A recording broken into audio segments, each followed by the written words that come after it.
સત્યની સાથે જનતાનો અવાજ।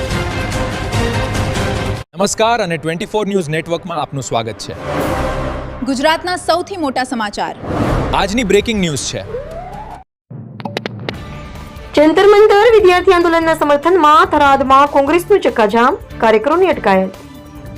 દિલ્હીના જંતર મંતર ખાતે વિદ્યાર્થીઓના પ્રશ્નોને લઈને ચાલી રહેલા આંદોલનના સમર્થનમાં થરાદ ખાતે કોંગ્રેસ દ્વારા વિરોધ પ્રદર્શન કરવામાં આવ્યું હતું। કોંગ્રેસના આગેવાનો અને કાર્યકરોએ સરકારની નીતિઓ સામે સૂત્રોચ્ચાર કરી વિદ્યાર્થીઓને ન્યાય આપવાની માંગ સાથે કેન્દ્રીય શિક્ષણ મંત્રી ધર્મેન્દ્ર પ્રધાનના રાજીનામાની માંગ ઉઠાવી હતી। કોંગ્રેસના કાર્યકરોએ દિલ્હીમાં આંદોલન કરી રહેલા વિદ્યાર્થીઓ પર પોલીસ દ્વારા કરવામાં આવેલા બળપ્રયોગની કડક નિંદા કરી હતી।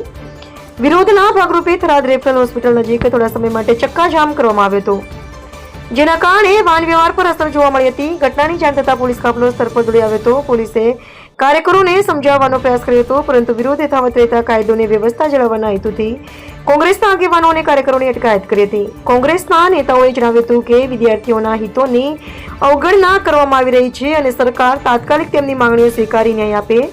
પોલીસે પરિસ્થિતિને કાબૂમાં લઈ સ્થિતિ સામાન્ય બનાવી હતી। સમગ્ર ઘટનાને લઈને વિસ્તારમાં રાજકીય માહોલ ગરમાયો હતો।